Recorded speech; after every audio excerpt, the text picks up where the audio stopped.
خلافت کا تیسرا دور ختم ہوا سیدنا عثمان ابن عفان رضی اللہ تعالیٰ عنہ کی شہادت کے ساتھ ہی۔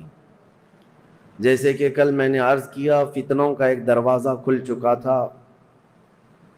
حضرت عثمان غنی کا قتل یہ اسلام کا پہلا فتنہ ہے جو واقع ہوا، اور یہ اتنا بڑا فتنہ کہ جس سے مسلمانوں میں انتشار پیدا ہوا، اور سب سے بڑا آخر میں آنے والا فتنہ دجال کا جو امت اسلامیہ کو درپیش ہوگا۔ کل جیسے کہ میں نے آپ کو بتایا، سیدنا عثمان ابن عفان رضی اللہ تعالیٰ عنہ کی زمانہ خلافت کے آخری دور میں سبائی فتنہ جنم لے چکا تھا، عبداللہ بن سبا کی طرف سے ڈالا ہوا فتنہ، اور یہ مسلمانوں میں انتشار پیدا کر۔ ناظرین کرام، السلام علیکم ورحمۃ اللہ وبرکاتہ۔ آپ دیکھ رہے ہیں اپنا یوٹیوب چینل علم غوثیہ نیٹ ورک۔ امید کرتا ہوں آپ سبھی حضرات بخیر و عافیت ہوں گے۔ اللہ رب العزت ہم سب کو شاد و آباد رکھے اور دنیا اور آخرت کی کامیابیوں سے ہم سب کو سرفراز فرمائے۔ آج ہم آپ کی خدمت میں حاضر ہیں اپنی ویڈیو کا اگلا پارٹ لے کر، جو پچھلی ویڈیو میں حضرت علامہ مولانا مفتی سلمان رضا صاحب قبلہ ازہری نے بیان فرمایا تھا کہ کس طرح سے حضرت عثمان غنی رضی اللہ تعالی عنہ کو خلیفہ بنایا گیا، خلیفہ منتخب کیا گیا، اور کس طرح سے آپ کی شہادت ہوئی۔ اس کے بعد میں حضرت علی کرم اللہ وجہ الکریم داماد پیغمبر فاتح خیبر جناب حیدر رضی اللہ تعالی عنہ کی خلافت کا دور آیا، کس طرح سے آپ کو خلیفہ منتخب کیا گیا اور کس طرح سے آپ کی شہادت وقوع پذیر ہوئی۔ اس بیان میں اس واقعے کا ذکر کیا گیا ہے، لہٰذا ویڈیو کو اسکپ مت کیجیے گا، پوری ویڈیو دیکھ کر کے جائیے گا، انشاءاللہ آپ کو کافی جانکاری ملے گی اور آپ کا ایمان تازہ ہو جائے گا۔ ویڈیو پسند آئے تو ایک لائک اور اپنے دوستوں میں زیادہ سے زیادہ شیئر کر دیں، اور ایسے ہی شاندار ویڈیو کے لیے ہمارے چینل علم غوثیہ نیٹ ورک کو سبسکرائب ضرور کر لیں، اور کمنٹس کے ذریعے اپنی رائے سے بھی ہم کو آگاہ فرما دیں تاکہ ہم کو پتہ چل جائے کہ آپ کو ویڈیو کیسی لگی۔ تو دیکھیے شاندار ویڈیو حضرت علامہ مولانا مفتی سلمان رضا ازہری صاحب قبلہ کی زبانی۔ اور ان میں جماعتیں پیدا کرنے کے لیے مسلسل کوششیں کر رہے تھے۔ اب آج کے دن ہمیں تذکرہ کرنا ہے چوتھے خلیفہ راشد، داماد رسول، زوج بطول، سبحان اللہ، بے شک، اور مولا کائنات، ولیوں کے سردار، حیدر کرار، سبحان اللہ، شیر خدا، اسد اللہ الغالب، سیدنا علی بن ابی طالب کرم اللہ وجہہ الکریم کے متعلق۔ عزیزان گرامی، ان کے فضائل و مناقب بے شمار ہیں۔ کون ہے یہ شیر خدا؟ کون ہے یہ علی مرتضیٰ؟ سبحان اللہ، حضور صلی اللہ تعالیٰ علیہ وسلم کی گھر میں پرورش پانے والے، دعوت اسلام میں جہاں جہاں حضور جاتے تھے ساتھ جاتے تھے۔ جب کبھی حضور لوگوں کو تبلیغ فرماتے، آپ حضرت علی حضور کے ساتھ رہا کرتے تھے۔ عمر اگرچہ چھوٹی تھی لیکن ساتھ رہے، اور جب ہجرت فرمائی میرے آقا صلی اللہ تعالیٰ علیہ وسلم نے، حضور کی ہجرت کے چند ہی دن بعد حضرت علی بھی مکہ سے ہجرت کر کے مدینہ تشریف لے آئے۔ اب ہجرت کے بعد 2 ہجری تھی، یعنی حضور صلی اللہ علیہ وسلم کی ہجرت کے 2 سال بعد مدینہ طیبہ میں نبی کریم صلی اللہ تعالیٰ علیہ وسلم نے اپنی سب سے لاڈلی لخت جگر سیدہ کائنات فاطمہ الزہرا رضی اللہ تعالیٰ عنہا کا نکاح حضرت علی بن ابی طالب کے ساتھ فرمایا۔ حضرت علی 12 سالہ خلافت کے دور میں آخر دور ایسا آیا جو فتنوں سے بھرا ہوا۔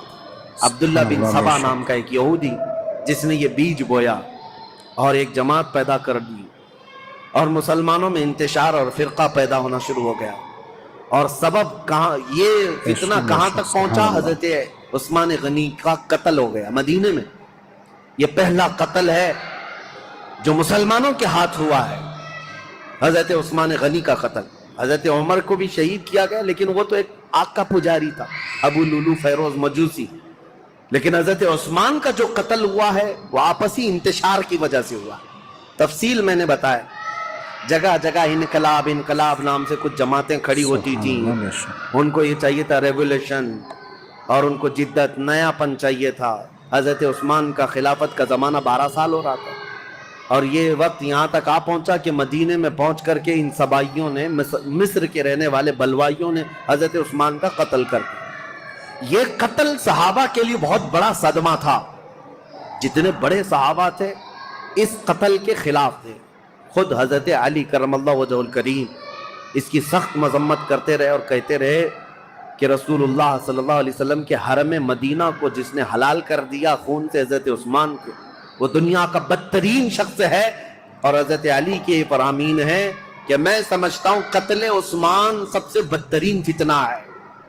اب حالات ہو گئے، ان کے قتل کے بعد جنازہ ہو گیا، تدفین ہو گئی، جنت البقیع میں آپ دفن۔ اب خلافت کا مسئلہ آیا کہ اب کون خلیفہ بنے گا۔ جیسے حضرت ابو بکر کی خلافت، کیسے تمام مسلمانوں نے اتفاق رائے سے آپ کو خلیفہ چن لیا تھا، اور حضرت عمر کو حضرت ابو بکر نے جاتے وقت خود ہی اعلان کر دیا تھا، اس لیے اختلاف نہیں ہوا، صحابہ نے ان کو چن لیا۔ اور حضرت عثمان کی خلافت کیسے ہوئی تھی؟ 6 صحابہ جمع ہوئے تھے، کل جیسے میں نے بتایا، مجلس شورا اس کو کہتے ہیں، سبحان اللہ، جس میں حضرت سعد بن ابی وقاص، عبد الرحمن بن عوف، حضرت زبیر، حضرت طلحہ اور حضرت علی، حضرت عثمان، یہ 6 لوگ تھے۔ حضرت عمر نے جاتے جاتے ان کو منتخب کیا تھا، یہ 6 لوگ جس کو منتخب کریں گے وہ خلیفہ ہوگا۔ ان 6 میں سے 2 تو پہلے ہی ہٹ گئے کہ ہم کو خلافت کا کوئی ارادہ نہیں ہے، اور باقی جو 2 تھے انہوں نے اپنی خلافت دوسرے کو سپرد کر دی، جیسے حضرت زبیر نے حضرت علی کو دے دیا، حضرت طلحہ نے حضرت عثمان کو۔ بچے 2 ہی تھے، حضرت علی اور حضرت عثمان، جو خلافت کے دعوے دار۔ لیکن حضرت عبد الرحمن بن عوف نے دونوں سے وعدہ لے لیا تھا، ہم جس کی بیعت کریں گے ایک دوسرا اس کی پیروی کرے گا، اطاعت کرے گا۔ تو جب حضرت عثمان کی بیعت ہو گئی تو حضرت علی نے بھی بیعت کیا۔ اب یہ پوری روایت مسند ابی یعلا میں، تاریخ ابن عساکر میں، خود حضرت علی کرم اللہ وجہ الکریم سے منقول یہ روایت کے بعد بات آتی ہے خلیفہ چننے کی۔ حضرت زبیر، حضرت طلحہ، یہ 2 ایسے صحابہ ہیں جو عشرہ مبشرہ میں سے، رسول اللہ صلی اللہ علیہ وسلم نے جن کو دنیا میں جنت کی بشارت دی، ان میں 2 یہ ہیں۔ یہ صحابہ بڑے صحابہ کہلاتے تھے، مدینے میں جتنے تھے سب آئے، سب آ کر حضرت علی کے پاس کہنے لگے آپ اپنی بیعت کا اعلان کر دیں اور آپ خلیفہ ہیں۔ حضرت علی نے کہا مجھے اس کی خواہش نہیں، بے شک سبحان اللہ، میں خلیفہ کی بجائے وزیر بننا پسند کروں گا، تم میں سے جو چاہے خلیفہ بن جاؤ۔ کیونکہ حالات ایسے تھے اس وقت حضرت علی کو خلیفہ بنایا جا رہا ہے جب انتشار بہت پھیل چکا تھا، امن کا دور نہیں تھا، جگہ جگہ جماعتیں کھڑی ہو گئی تھی، صبائی فتنہ، کوفہ میں الگ، بصرہ میں الگ، عراق میں الگ، اور شام میں الگ، اور مدینہ مکہ والے الگ۔ یہ حالات پر حضرت علی کو خلیفہ بنایا جا رہا ہے۔ حضرت علی نے منع کیا، اس کے بعد پھر لوگوں نے اصرار کیا آپ سے بہتر ہماری جماعت میں کوئی نہیں۔ حضرت علی کہتے ہیں جب انہوں نے اصرار کیا تو میں نے اللہ اس کے رسول کے احکام کی شرط پر اور خلفائے ثلاثہ جو گزر چکے ان کی اتباع، ان کی پیروی پر سب کی بیعت لینا شروع کیا۔ حضرت علی جب بیعت لینے لگے، یہ تقریباً 35 ہجری کا واقعہ ہے۔ حضور صلی اللہ تعالیٰ علیہ وسلم کی وفات کو 25 سال گزر چکے تھے۔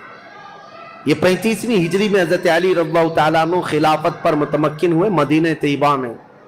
اب خلافت کا پہلا دور ہے، یعنی ابھی پہلا دن ہے۔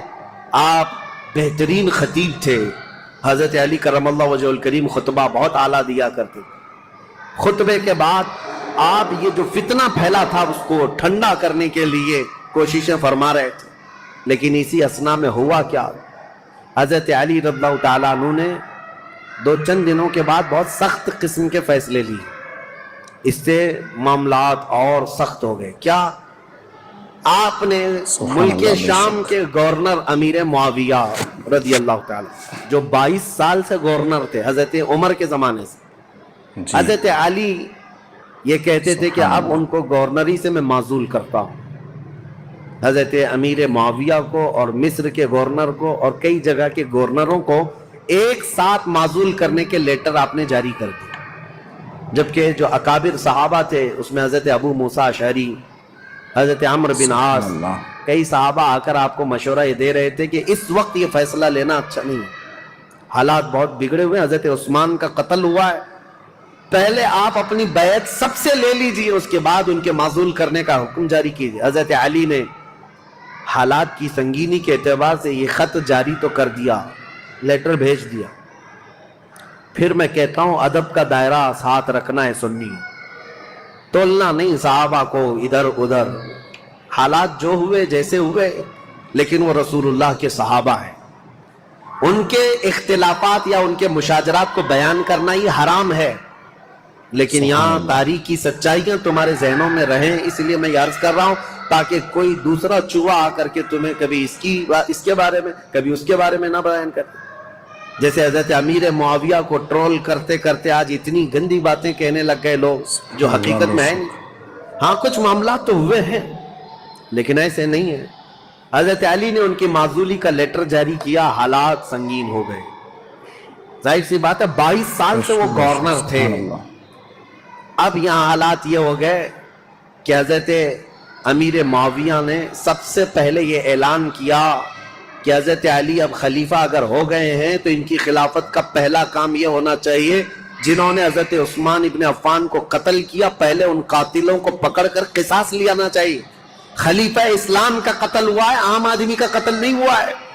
خلیفہ اسلام کو قتل کرنے کا مطلب اسلام کے پلر کو ہلا دینا۔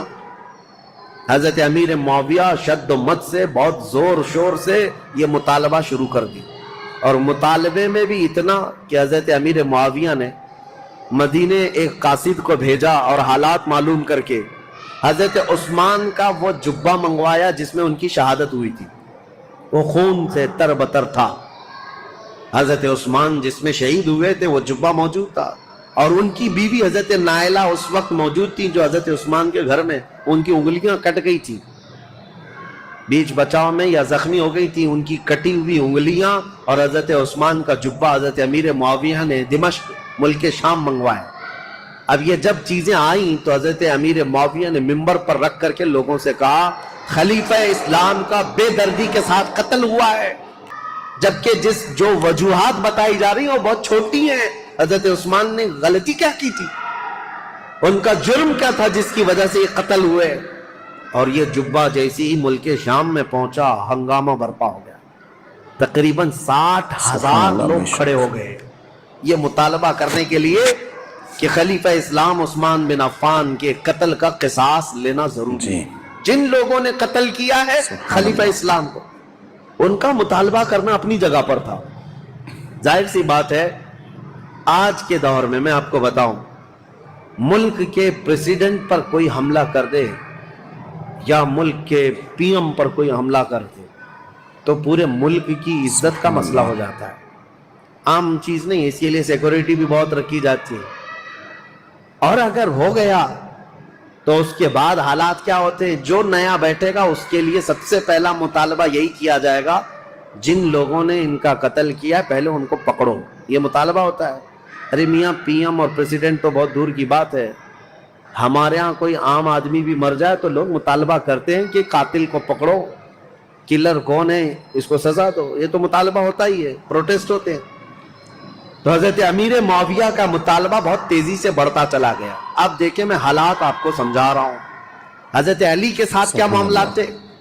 جیسے ہی مدینے میں آپ نے باغ ڈور سنبھالی، آپ کے لیے حالات یہ تھے کہ صحیح طریقے سے قاتل کون ہے یہ کسی کو معلوم ہی نہیں تھا، آج تک نہیں معلوم، تو کیونکہ اس گھر میں حضرت عثمان ابن عفان کی بیوی حضرت نائلہ اکیلی تھیں، وہ بہت پردہ دار عورت تھیں۔ انہوں نے بیان کیا حضرت علی کے سامنے کہ محمد بن ابو بکر چھت سے داخل ہوئے تھے، یہ تو میں نے دیکھا ہے، اور انہوں نے حضرت عثمان کی داڑھی بھی پکڑی تھی، لیکن حضرت عثمان نے ایک جملہ کہا تھا کہ تیرے باپ ابو بکر ہوتے تو یہاں تک تیری حرکت نہ ہو سکتی۔ یہ سن کر محمد بن ابو بکر چلے گئے اور دروازے پر کھڑے ہو کر وہ رو کر توبہ کرنے لگے، لیکن ان کے ساتھ انجان دو آدمی بھی آئے تھے، میں انہیں نہیں جانتی ہوں نہ پہچانتی ہوں کون لوگ ہیں۔ اور اس کے بعد حضرت نائلہ جو حضرت عثمان کی بیوی اس وقت جو موجود تھی وہ کہتی ہیں قتل ہونے کے وقت میں وہاں موجود نہیں تھی، قتل ہو گیا۔ حضرت علی کے سامنے یہ مقدمہ ہے، بڑا سخت ہے، کسی انجان کو قتل تو نہیں کر سکتے پکڑ کر کے پوری جماعت کو، ظاہر سی بات ہے آپ موب لنچنگ بھی ہو جاتی ہے تو اس پورے موب کو جو ہے نا سزا نہیں دیتے حکومت، پرٹیکولر ایک آدمی کون ہے جو مرڈر کیا ہے اس کو پکڑنا ضروری ہوتا ہے۔ موب کا جو حملہ ہوتا ہے یہ سب لوگ اس میں شریک ہوتے ہیں، سزائیں چھوٹی چھوٹی ہو سکتی ہیں لیکن مرڈر کا جو جرم ہے وہ سب پر نہیں آتا۔ اس وقت حضرت علی کے ساتھ یہ معاملہ تھا کہ حقیقت میں قاتل کون ہے یہ نہیں معلوم، تو سیدنا علی بن ابی طالب مدینے کے سارے صحابہ سے کہہ رہے تھے کہ میں بھی حضرت عثمان کے قتل کا قصاص لینا چاہتا ہوں لیکن قاتل پکڑ کر کے تو لائیں۔ لوگوں نے کہا یہ مصر کے لوگ تھے، بلوائی تھے، ان سب کو پکڑ کے سزا دیجیے۔ حضرت علی کہتے ہیں وہ ایسی جماعت سے جن پر میرا قابو نہیں ہے، ابھی ابھی خلیفہ بنے ہیں اور مصر میں نیا اسلام ہے، بے شک یہ بلوائی یہ جتنے ہیں وہاں پر ایک فتنہ بھی پیدا ہو چکا تھا، تو وہ جدت پسند لوگ تھے، نئے نئے قسم کے اسلام میں آئے ہوئے تھے۔ حضرت علی ان مصلحتوں کو دیکھ کر خون عثمان کا بدلہ لینے میں آپ نے فرمایا کہ اس کو بعد میں حالات کے ٹھنڈے ہو جانے کے بعد لیا جائے گا، بس بات اتنی تھی۔ لیکن غلط فہمی بڑھتی گئی اور یہ غلط فہمی کو ڈالنے والا کون تھا؟ اسی لیے میں نے کل آپ کے سامنے ایک نام بتایا تھا، عبداللہ بن سبا، ایران کا رہنے والا ایک یہودی جو اسلام میں آیا تھا، اس نے اپنا کام شروع کر دیا، مدینے میں جا کر اور دیگر جگہ پر ملک شام میں لوگوں کو بھڑکانا شروع کیا۔ پہلے تو حضرت علی کی حمایت میں بولتا تھا، اب حضرت علی خلافت پہ آئے تو حضرت عثمان کے قتل کا بدلہ لینے کے لیے ابھارنے لگ گیا۔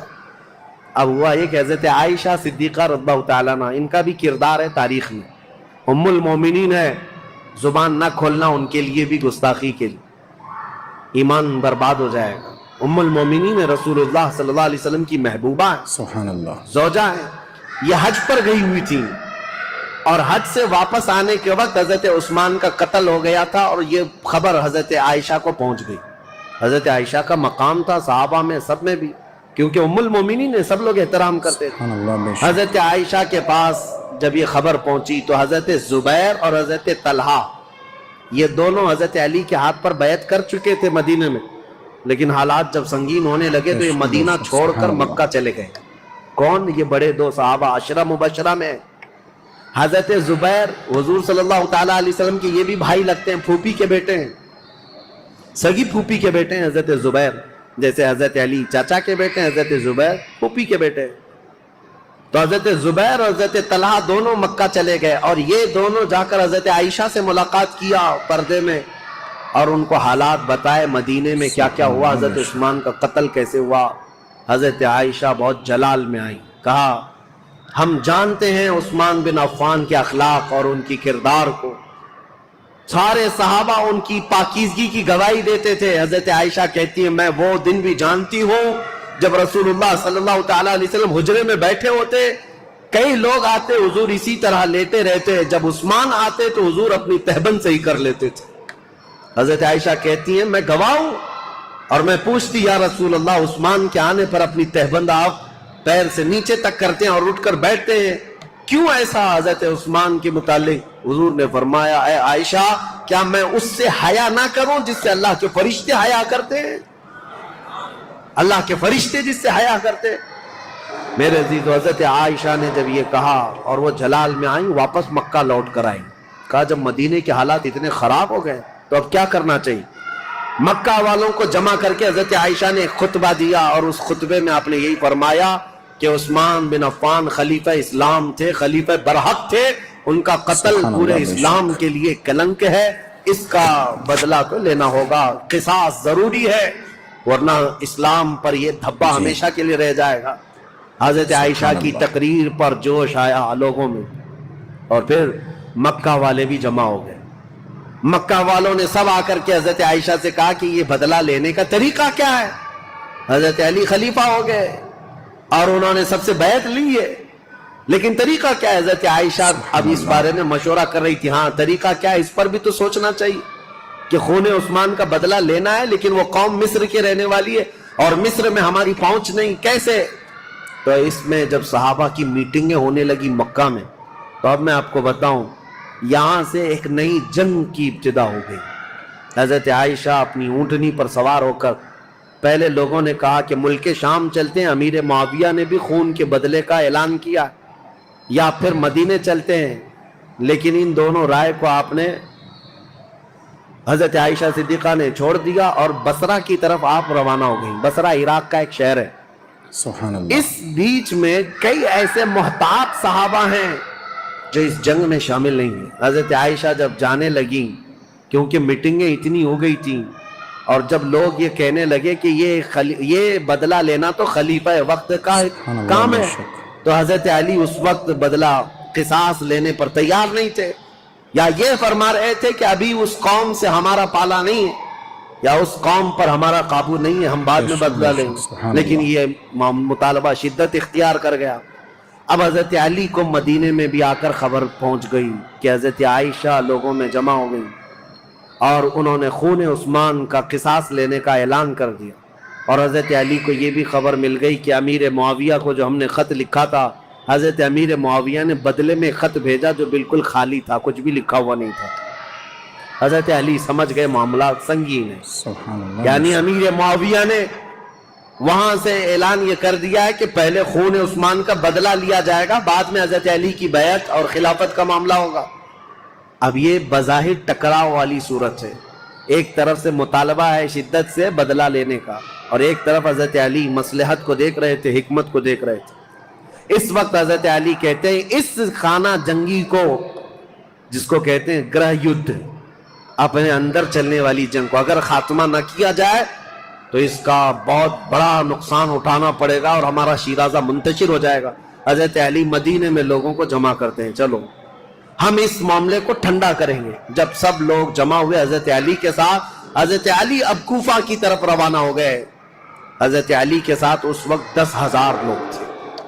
میرے عزیزو، جب 10,000 لوگ ادھر ہیں، حضرت عائشہ کے ساتھ شروع میں 3,000 تھے، پھر راستے میں کئی لوگ شامل ہوئے، وہاں پر بھی 10,000 کی تعداد۔ اب 10,000 کی تعداد جب ہوئی تو اس میں سارے مخلصین نہیں تھے، کئی فتین بھی شامل تھے، ادھر بھی ادھر بھی، سبائی فتنے کے لوگ ادھر بھی تھے ادھر بھی تھے۔ اب حضرت علی رضی اللہ تعالیٰ عنہ یہاں سے نکلے ہیں اور مسلمانوں میں یہ بات پھیل گئی کہ دو جماعتوں میں جنگ ہونے جا رہی ہے، ایک طرف حضرت عائشہ، ایک طرف حضرت علی۔ یہاں تک کہ روایت میں موجود ہے جب حضرت عائشہ اپنی اونٹنی پر بیٹھ کر کے مکہ سے نکل رہی تھی تو اس دن کو یوم الخیب کہا گیا ہے، یعنی یوم گریہ۔ سارے مکہ والوں نے اس دن اتنا روئے تھے، سارے مکہ والے، جتنا وہ کہتے ہم نے کبھی رویا نہیں، کہ ان کو شدت سے غم تھا کہ آج نوبت یہاں کو پہنچی کہ مسلمانوں کی دو بڑی جماعتیں ٹکرانے جا رہی ہیں، ایک طرف ام المومنین عائشہ صدیقہ، ایک طرف مولا کائنات علی بن ابی طالب۔ ابھی امیر معاویہ کا معاملہ ہی نہیں آیا۔ حضرت عائشہ چل کر کے گئیں، بصرہ پہنچ گئیں، اس میں حضرت زبیر بھی ہیں، حضرت طلحہ بھی ہیں، دو بڑے صحابہ ہیں، عشرہ مبشرہ۔ ادھر حضرت علی کے ساتھ جو 10,000 صحابہ ہیں، اس میں حضرت عمار بن یاسر، مقداد بن اسود، بلال حبشی، کئی صحابہ، حضرت علی رضی اللہ تعالیٰ عنہ کے ساتھ حضرت سلمان فارسی، یہ لوگ ہیں۔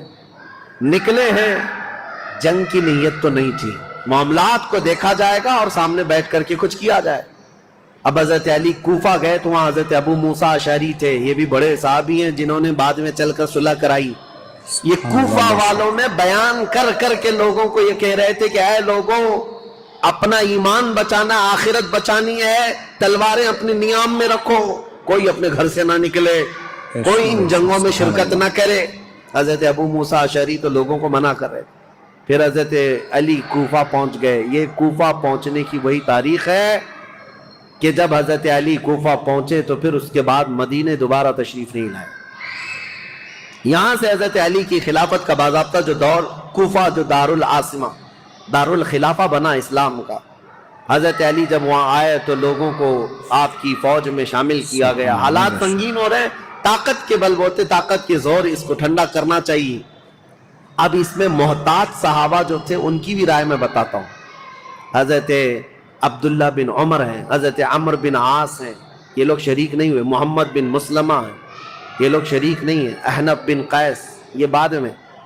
ان لوگوں سے حضرت علی نے بلا کر کے کہا بھی تھا کہ تمہاری رائے کیا ہے؟ حضرت عمر بن عاص نے کہا کہ میں چل تو پڑوں گا آپ کے ساتھ، لیکن بس اتنی شرط ہے آپ مجھے وہ تلوار دیں جو تلوار یہ پہچانتی ہو کون سی گردن مسلمان کی کون سی کافر کی، مجھے وہ تلوار دیجیے، کیونکہ جنگ ہو رہی ہے، دو جماعتیں جو دونوں طرف مسلمان ہیں، صحابہ ادھر بھی ہیں صحابہ ادھر بھی ہیں۔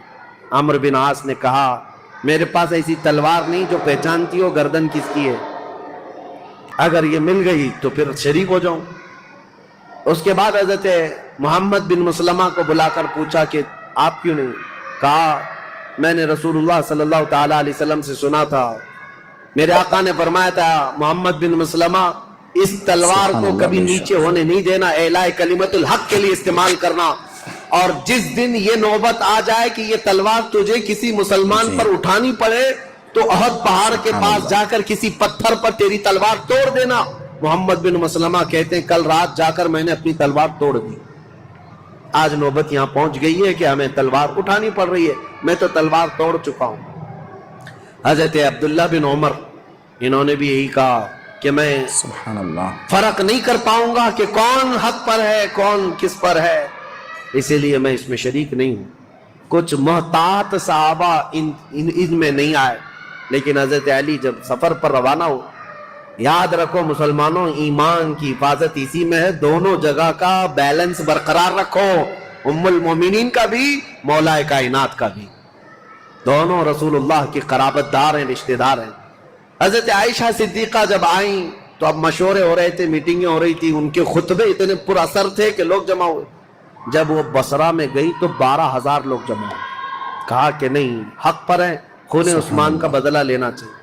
یہ حالات دیکھ کر کے ایک صحابی ایسے جن کا بہت بڑا رول ہے، حضرت قعقاع، یہ آئے، حضرت زبیر، حضرت طلحہ، حضرت عائشہ ان کے پاس آئے، کہا اچھا یہ میٹنگ بعد میں ہوئی، اس سے پہلے ایک حادثہ ہو گیا تھا، کیا ہے؟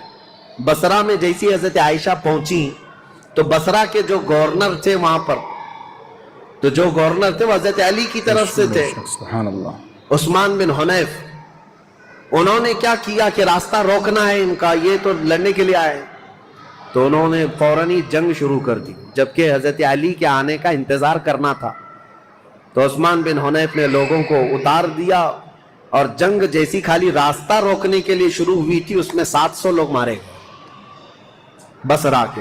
اب ظاہر سی بات ہے جب بصرہ میں اتنا بڑا قتل ہو گیا تو جو 12,000 لوگ تھے ان میں سے 6,000 لوگ پھر گئے، کہا یہ تو اپنے ہی لوگوں کا قتل ہو رہا ہے، یہاں اپنے ہی لوگ مر رہے ہیں۔ تو 6,000 لوگ جب چھوڑ دیے تو حضرت عائشہ کے پاس رات میں حضرت قعقاع آئے، حضرت عائشہ تھی، حضرت زبیر، حضرت طلحہ، یہ تینوں بڑے لوگ بیٹھے تھے۔ حضرت قعقاع آئے اور کہا دیکھیں کیا حالات بدلتے ہوئے یہاں تک نہیں پہنچے، آپ لوگ تو نکلے تھے عثمان بن عفان کے قتل کا بدلہ لینے کے لیے، لیکن مسئلہ یہاں تک پہنچ گیا کہ جو گورنر بصرہ کے ہیں انہوں نے راستہ روکا، اور ان کے راستہ روکنے کی وجہ سے جو جنگ ہوئی اس میں 700 لوگ مارے گئے۔ اب ان 700 لوگوں کے مارے جانے کا بدلہ اب کس سے لیا جائے گا؟ ان کا قصاص کس سے لیا جائے گا؟ اب آپ کے ایک ایک فوجی سے وہ قصاص لینا پڑے گا، اتنے مر گئے تو ڈائیورٹ ہو جائے گا مسئلہ، کہاں آپ کس کام کے لیے نکلے تھے اور کس کام میں آ گئے۔ کل کو اگر گورنر بصرہ کے عثمان بن حنیف کا قتل ہوتا ہے تو پھر یہ مطالبہ بدل جائے گا، اب آپ کے بارے میں بھی لوگ یہ کہیں گے تم تو نکلے تھے عثمان بن عفان کے قتل کا بدلہ لینے کے لیے، لیکن تم نے اپنے ہاتھوں سے بصرہ کے گورنر کا قتل کیا، اب ان کا قصاص ہم آپ سے لیں گے۔ سبحان اللہ، بات تو برابر ہو جائے گی۔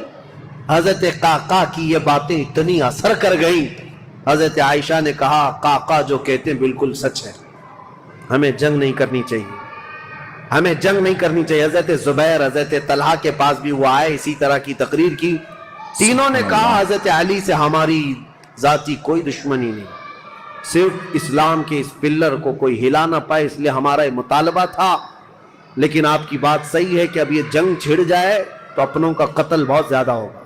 تو حضرت قعقاع سے ان تینوں نے کہا جو باتیں آپ نے ہم سے کی ہیں یہی باتیں علی بن ابی طالب سے بھی کرو، اگر وہ بھی راضی ہیں یہ مصالحت کے لیے تو جنگ کی ضرورت ہی نہیں۔ تو حضرت قعقاع سیدھے کوفہ گئے حضرت علی کے پاس، یہی ساری باتیں حضرت علی کے پاس انہوں نے رکھا، کہا ایسے حالات ہیں۔ حضرت علی نے